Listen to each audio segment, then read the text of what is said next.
Hi there everybody, guess what? A new trailer for Eiyuden Chronicles just dropped, and the first thing that I learned about it, among many things, including a release date that we now have, is that I've been pronouncing it incorrectly this entire time, as if that is a shock to any of y'all, because all I ever do is mispronounce anything. So it's Eiyuden, and I was calling it Eiyuden. But anyway, it gave us a whole bunch of information about the game, such as the three main characters, the various different heroes, the continent, the battle system, all sorts of new stuff, and I just want to take my time in this video and kind of break it down for y'all and let you know what we're in for here. This is one of my most highly anticipated games of next year. We have a release date, like I said. I'm not going to keep you in suspense any longer. It is April 23rd of next year. So mark your calendars, everyone. April 23rd, we get to play Eiyuden Chronicles. Okay, so here is the deal. First of all, it's giving me like Suikoden 3 vibes. You know where there you got to choose like 3 different heroes? You had Godot, and you had Chris, and you had Hugo. Then you had that Trinity sight system where you got to see the same events but from 3 different viewpoints. Remember that? There was a problem there with Suikoden 3 though, insofar as you had to see the same stuff 3 different times. Like, oh my god, it just dragged. But here we get 3 different heroes, but it seems that we don't get the same events from different viewpoints. It seems that they all meet up pretty quickly, thankfully, so they have learned their lesson. The first hero that they go over is Noah, who is a brash, headstrong warrior of the Watch. And then the second hero is Sane, an Imperial officer chasing after his dream. And then Marissa, a destined guardian swore to protect the Rune Barrows. Marissa was giving me like Hugo-type vibes. Noah was like the hero, giving me like Godot sort of vibes. He kind of goes off on his own and does his own thing. Whereas Sane was giving me like Chris, like Holy Knight sort of vibes, if we are going to be going back to Suikoden 3 references here. There's over 100 different characters. We already knew that. Probably not 108, maybe 107, maybe 103, maybe 109, probably not 108, you know, just to avoid anything weird there. But it just says over 100 characters, doesn't give us how many, but it did show some characters from Eiyuden Chronicle Rising, including CJ, so that's pretty neat.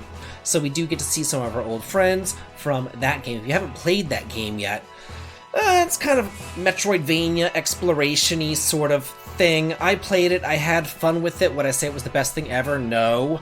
It was more on the bad side, but hey, it was there. Anyway, it takes place in the continent of Alron, which is absolutely gorgeous. It is 2D pixel character art, and then 3 landscapes, like a 3D backdrop and all that. And there is a mini-map! Woohoo! Finally. So it takes place in this continent of Alron. There's various different empires, different kingdoms, different towns, things like that. But there's the evil Galdian Empire, who is searching for the rune lenses. Not just the runes, the rune lenses. And Noah, the first main character that they gave us, he and his watch are dragged into that search. But while he's searching for those rune lenses, of course, you know, disaster strikes, and Noah's hometown is burned to the ground, which was giving me some sort of Suikoden 2 vibes there. Remember at the very beginning, whenever like the little campground that the hero and Joe were at, where it got like attacked and burned down, and they had to like jump off the waterfall together and all that. That was giving me that sort of vibes. So that is the catalyst for this adventure, for him to go out into the world, for him to strike back against that evil empire. Then it goes into the battle system. We already know that it's turn-based battle system. We already know that, of course, everybody fights differently. You have your warriors, you have your archers, you have your magic users, all that kind of stuff. But just as in the Suikoden games, you have combination attacks depending on who is in your party. However, differently, it used to be in the Suikoden games, whenever you just had, like, you know, you just take the various characters, throw them in your party, boom, you get access to the combination attacks, you know, it's just that simple. Here it seems to work a little bit differently. Yes, they have to be in the same party, but they also have to have some sort of rapport built with one another, some sort of relationship or friendship values. They are called friendship combinations for a reason. So there's probably social sim aspects there, maybe dating aspects, maybe some sort of very simple way to to raise your affection levels with one another in order to get access to those hero combinations. Also, and I thought this was really interesting, not only is it 6 people fighting in battle at once, and the battles are really fast, but terrain plays a part into it as well. Like, let's say that the boss monster is charging up for like a super attack or whatever.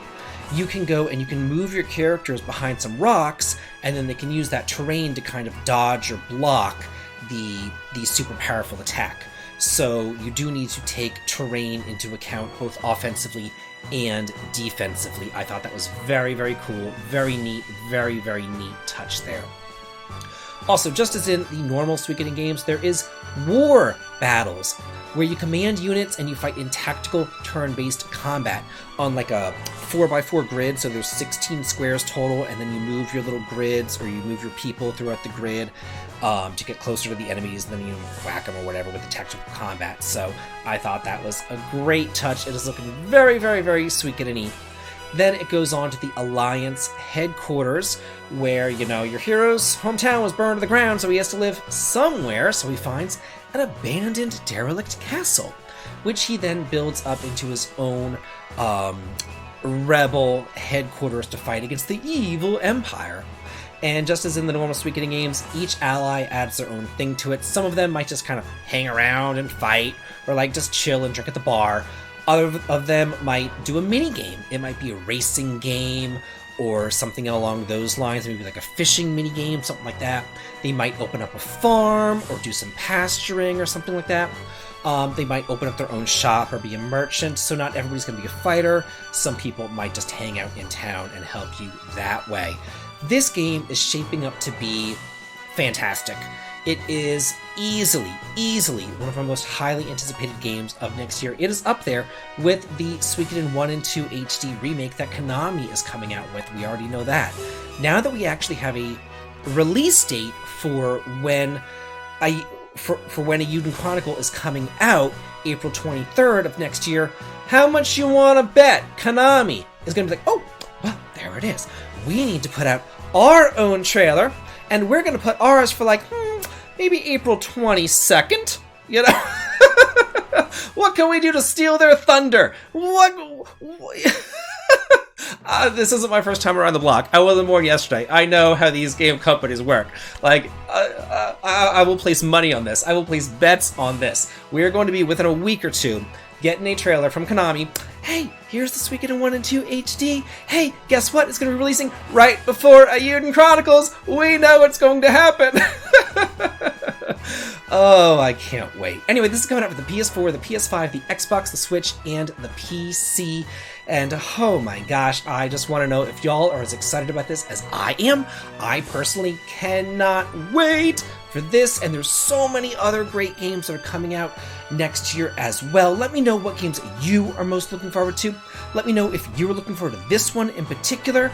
And yeah, be on the lookout for a top 10 list of my most wanted games coming out next year. Actually, at this point, I think it's like top 13 games, because I just can't narrow it down to 10. There's so many games that I want that are coming out next year, like the really big hitters. So be on the lookout for that. And as always, everybody, have a good day.